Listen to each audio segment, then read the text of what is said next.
morning, 5th year students. Today is the first topic of this new school year.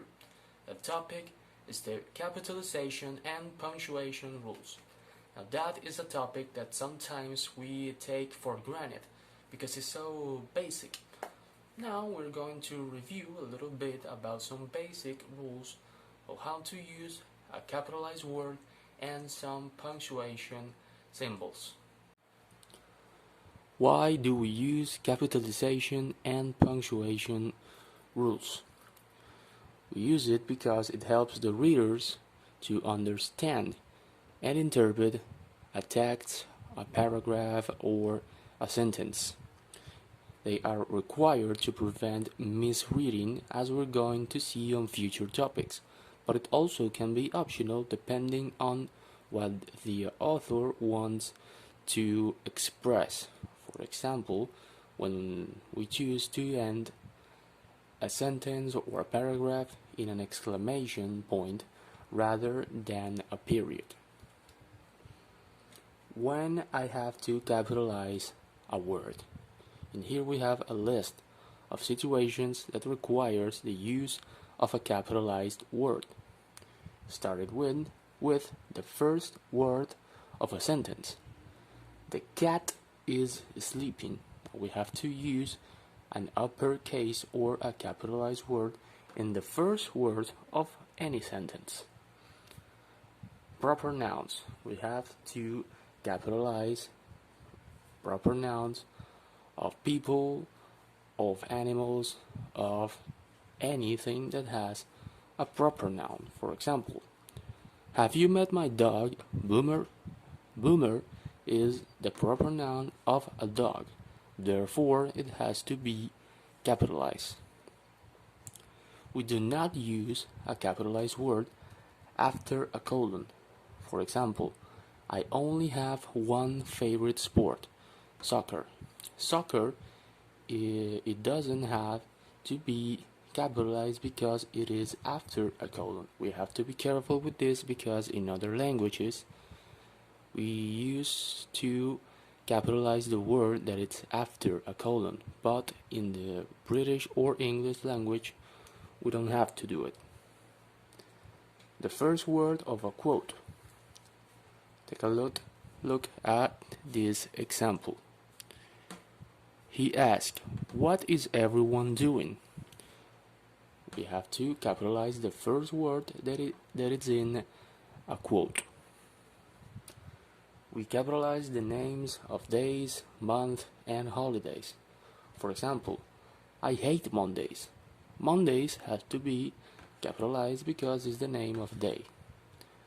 We also capitalize, for example, January, December, and holidays like Christmas or Halloween. We capitalize most of words in a title. The title of a song, of a book, or a movie. For example, the first movie of the Lord of the Rings series is The Fellowship of the Ring. We have in here two titles, The Lord of the Rings and The Fellowship of the Ring. We can see that most words in those titles are capitalized. We capitalize the names of cities, countries, nationalities, and languages. For example, my mother is British. British refers to a nationality, therefore has to be capitalized. And at last, we have to use capitalized words on time periods and events. For example, World War II ended in 1945. World War II being an event has to be capitalized. Now we're going to talk about some punctuation symbols, starting with period. We use a period when we want to finish a sentence that makes a statement. When a sentence fulfills its function of state something, we can finish it by using a period. It's your birthday, for example. You blow out the candle and he went to Detroit last week. Those are sentences that have already completed their function, or they already made a statement. Therefore, we can't finish it by putting a period at the end of the same. We use a period on most abbreviation. For example, Dr. Smith lives on Creek Road near St. Mary's Hospital. We have in here 3 abbreviations: Doctor, Road, and Saint. And we can see that on all of those abbreviations we have a period. Exclamation points. We use this symbol to express great surprise, strong feeling, or excitement. For example, what a wonderful day it is. That ride was fantastic. Is a way of express an emotion in a text. Comma. We use this symbol when we want to separate a series of words. For example, I ate pizza, a burger, and ice cream. We have 3 or 4 groups or series of words that are separated by the use of a comma. We also use this symbol to create an interruption from the rest of the sentence. For example, Mr. Walker, our teacher, is very clever. The interruption is generated by the use of these 2 commas. They create some sort of a pause between Mr. Walker and is very clever. Mr. Walker, our teacher, is very clever. We use a comma when we want to separate 2 independent clauses that are connected by the use of a conjunction. For example, they wanted to purchase a new car, but their financial situation, would not allow it.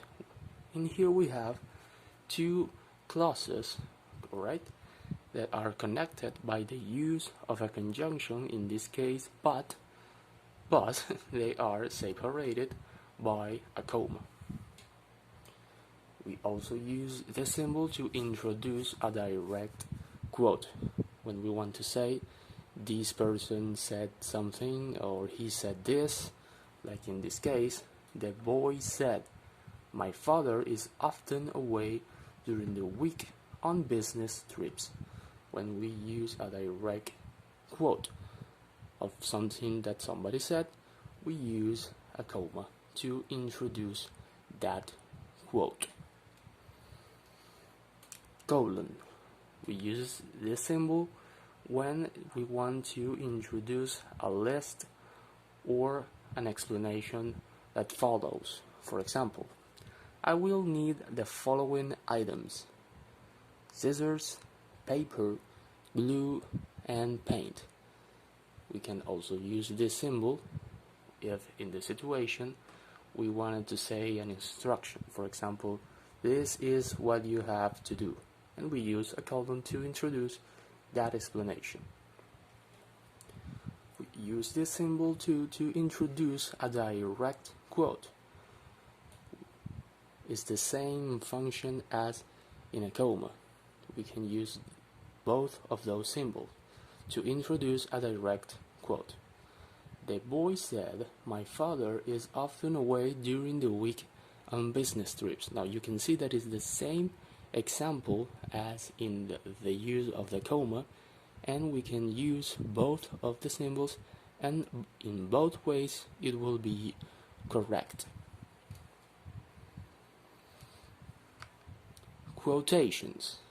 Now we use this symbol when we want to say or express the exact words that somebody said.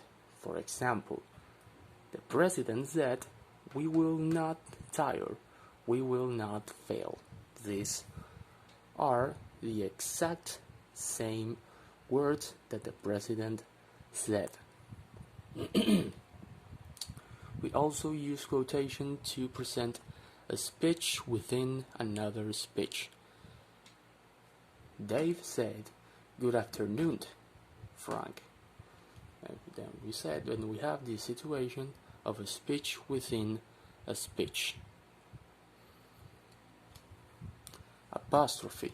We use this symbol when we want to contract a word and express possession. For example, the contraction mustn't, it is, we have in here the complex word must not. We use the apostrophe on contracted word. We also use it to express possession. Daniel's money. We use the apostrophe and the letter S to express the possession of something. In this case, the money we know that belongs to Daniel. We use this symbol too to express plurals or of non-words. For example, I only get A's and B's. Now we know that A's and B's are not words, but we want to express a plural. So in this case, we have to use the apostrophe and an S. Now on our chat group, we're going to practice these basic rules. I'm going to give you some more instructions, so you need to please pay attention on our chat for further instructions. That is it for today's video.